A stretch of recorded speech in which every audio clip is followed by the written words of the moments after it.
देश की राजनीति को नेक्स्ट लेवल तक पहुंचाने वाले बीजेपी के चाणक्य अमित शाह ने आज बंगाल में चुनाव प्रचार कर सियासी पारा और ज्यादा बढ़ा दिया। एक विनर वाली बॉडी लैंग्वेज के साथ सियासी घमासान में उतरे अमित शाह ने ममता सरकार पर चौतरफा हमले किए।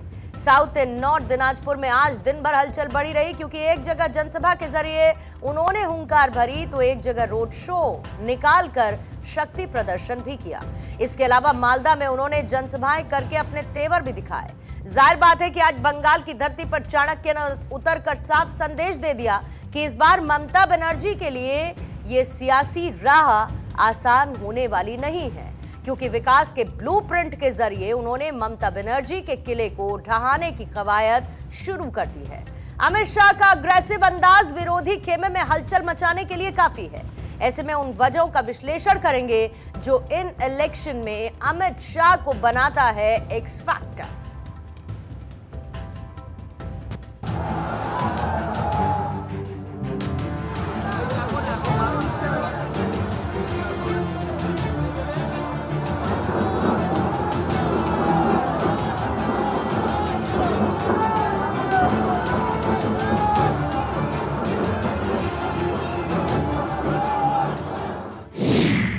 विधानसभा चुनाव की लड़ाई, बंगाल में सियासत गरमाई।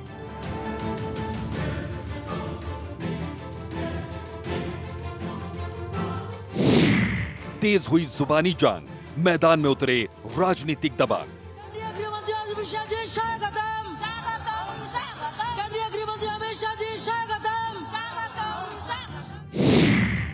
सियासी घमासान बढ़ा, राजनीतिक पारा चढ़ा। अरे ये दीदी को निकालना है या नहीं निकालना है? अमित शाह की चुनावी चर्चा, दिनाजपुर और मालदा में संभाला मोर्चा। आप सब दीदी को निकालने के लिए तैयार है क्या? बंगाल में जगह जगह सियासी धुरंधर, अमित शाह हैं इलेक्शन का एक्स फैक्टर।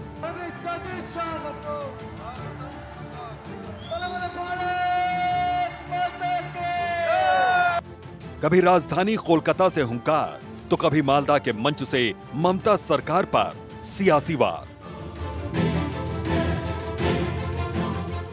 बीजेपी की राजनीति के चाणक्य कहे जाने वाले अमित शाह की चमक और धमक आज देखने लायक थी। चेहरे पर ममता सरकार के लिए आक्रोश और जुबान पर सरकार को जड़ से उखाड़ फेंकने का संदेश देते हुए आज अमित शाह जमकर बरसते नजर आए। बंगाल की जनता को ममता बनर्जी की सह पर बैन कर रखा है। बंगाल की धरती पर बढ़ती जा रही सियासी गर्मी के आगे मौसम की मार भी फीकी पड़ती नजर आ रही है।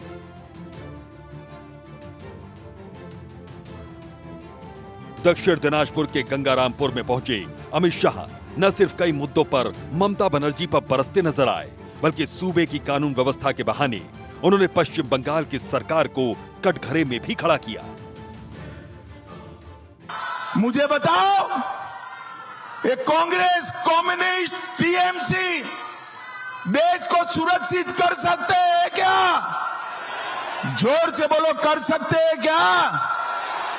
मोदी सरकार ने इस देश में नक्सलवाद को भी समाप्त कर दिया। और भाइयों बहनों, मेरी बात याद रखना, सिर्फ बंगाल नहीं, पूरे देश से घुसपैठिए को चुन चुन कर हम देश के बाहर निकालेंगे। इससे पहले उत्तर दिनाजपुर के कालियागंज में अमित शाह के चेहरे पर आत्मविश्वास की चमक नजर आई, जो किसी भी जंग को जीत लेने की दहलीज पर पहुंचाने के लिए कारगर साबित होती है। उनका एक एक शब्द बंगाल में बड़े सियासी तूफान की आहट देता नजर आया। अमित शाह शब्दों की बाजीगरी से ज्यादा एक्शन में माहिर हैं। वो बंगाल की जनता से सीधे सवाल पूछते हैं और उसका जवाब वो अपने उन वादों से देते नजर आए जिनके साथ उन्होंने शर्त रखी कि जीत कराने के बाद एक एक वादे को वो जरूर पूरा करेंगे। राम का जयकारा लगाइए। जय श्री राम। जाहिर है कि उनके शब्दों में आत्मविश्वास का हिमालय था और इरादों में बंगाल की मिट्टी को टीएमसी के चंगुल से मुक्त करवाने का फौलादी संकल्प। टीएमसी के गुंडों को भी कहकर जाता हूं, दीदी के चढ़ावे में रोड पर मत निकलना, वरना 5 तारीख के बाद जेल की सलाखों के पीछे से कोई नहीं बचाएगा। भाइयों बहनों, भय मुक्त होकर कमल के निशान पर बटन दबाइए, भाजपा सरकार बनाइए और कवि गुरु की कल्पना का सोनार बांग्ला बनाइए। अमित शाह के सियासी हमले चौतरफा जारी रहे। मालदा के मानिकशाह में पहुंचे शाह ने पब्लिक से कई वादे करते हुए राज्य के विकास का ब्लूप्रिंट सबके सामने रखा। उन्होंने कहा युवाओं के लिए अलग आईआईएम और आईआईटी बनाए जाएंगे। इसके अलावा उन्होंने कहा कि आदिवासी समाज के लिए यूनिवर्सिटी बनाई जाएगी। सरकार बनते ही 2 महीने के भीतर एम्स बनाने का भी उन्होंने वादा किया। आम के किसानों के लिए कोल्ड स्टोरेज बनवाएंगे।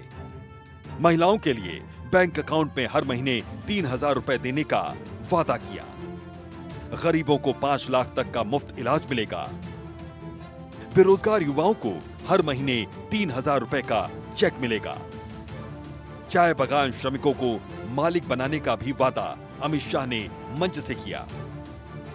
साथ ही साथ उन्होंने कहा कि यूसीसी लाएंगे और 4 शादी पर रोक लगाएंगे। इसके अलावा अमित शाह ने ममता बनर्जी पर आदिवासियों के अपमान का गंभीर आरोप लगाया है। उन्होंने कहा कि ममता दीदी ने आदिवासियों का अपमान किया है। ममता बनर्जी ने राष्ट्रपति का अपमान किया। साथ ही घुसपैठियों के मुद्दे पर भी उन्होंने अपना रुख साफ करते हुए अपना पूरा प्लान पब्लिक के सामने रखा। उन्होंने कहा कि बंगाल से घुसपैठियों को चुन चुन कर निकाल देंगे। सरकार बनते ही बॉर्डर पर फेंसिंग की जाएगी। असम और त्रिपुरा में घुसपैठ रुक चुकी है। देश भर से चुन चुन कर घुसपैठियों को निकालेंगे। चुनाव आयोग एसआईआर कर रहा है, घुसपैठियों के नाम निकल रहे हैं और दीदी इनके लिए छाती पीट कर रो रही है। अरे दीदी, आपका टाइम अब समाप्त हो चुका है। उत्तर बंग की जनता आपको टाटा बाय बाय कह रही है, टाटा बाय बाय। अब न केवल उत्तर बंग, न केवल बंगाल, पूरे देश से घुसपैठिए को चुन चुन कर भारतीय जनता पार्टी निकालने का काम। दरअसल अमित शाह ने साफ शब्दों में स्पष्ट कर दिया कि ये चुनाव महज हार जीत का आंकड़ा नहीं, बल्कि बंगाल की आत्मा को फिर से जीवित करने का एक महायज्ञ है। घुसपैठ, भ्रष्टाचार और हिंसा के मुद्दे पर अमित शाह ने एक बड़ी चोट की। आज हर एक मंच से गरजते हुए अमित शाह ने ममता बनर्जी को सीधी चुनौती दी है। भ्रष्टाचार बंद करना है या नहीं करना है, ये दीदी कर सकती है, भाईपो कर सकता है क्या? भाइयों बहनों, उन्होंने घोटाले करने में कोई कसर नहीं छोड़ी। कैश फॉर क्वेरी घोटाला किसने किया? 23,000 शिक्षकों का भर्ती का घोटाला किसने किया? एसएससी घोटाला किसने किया? नगर पालिका, नगर निगम घोटाला किसने किया? गाय तस्करी का घोटाला किसने किया? पीडीएस का घोटाला किसने किया? मनरेगा का घोटाला किसने किया? और ईश्वर वाले दीदी लोग भी बोले पीएम आवास का घोटाला किसने किया? भाइयों बहनों, ये समझते हैं कि घोटाले कर कर बच जाएंगे, ममता दीदी 5 तारीख आने दो, घोटाला करने वाले को जेल की सलाखों के पीछे डाल दिया।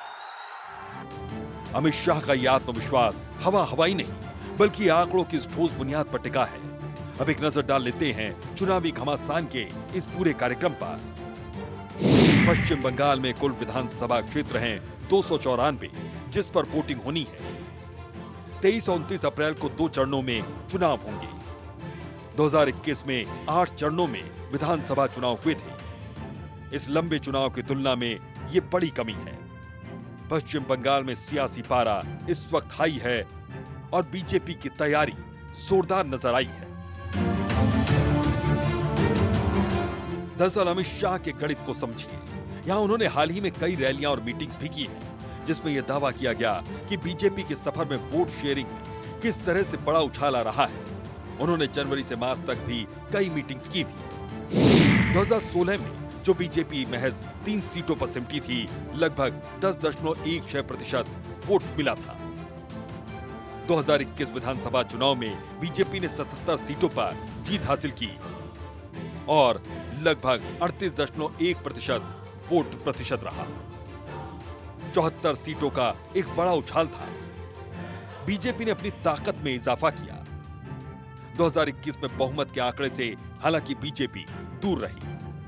2026 का टारगेट क्लियर है। बीजेपी के लिए वोट प्रतिशत 38 से मंत्री बदलना ना, दीदी को बदलकर भाजपा सरकार लाने का मतलब है घुसपैठिया मुक्त पश्चिम बंगाल बनाना।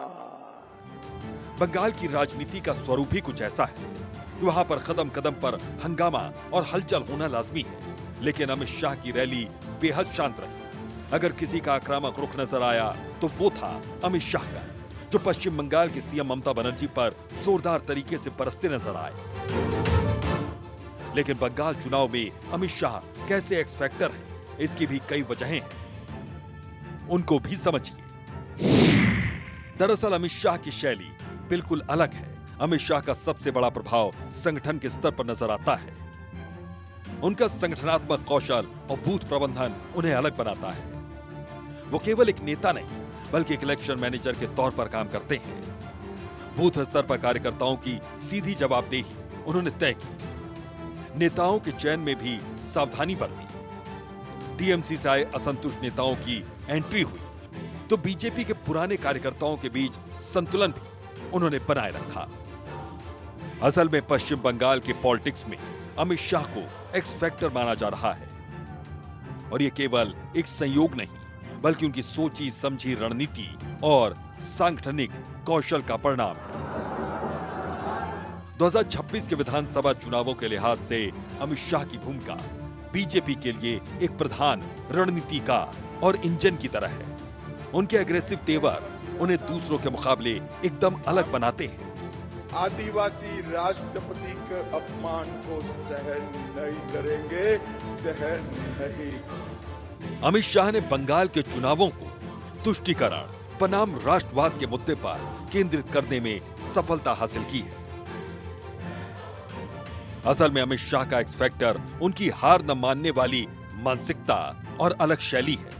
2021 की हार के बावजूद उन्होंने 2026 के लिए जिस तरह से ज्यादा वोट शेयर का टारगेट रखा है, वे उनकी आक्रामक राजनीति की पहचान है। वो केवल चुनाव नहीं लड़ते बल्कि इसे इवेंट से आंदोलन में बदलने की एक अलग कला जानते हैं। बहरहाल टीएमसी जहां अपनी योजनाओं पर निर्भर है, वहीं अमित शाह का पूरा जोर घुसपैठ और हिंदुत्व के मुद्दे पर नजर आता है।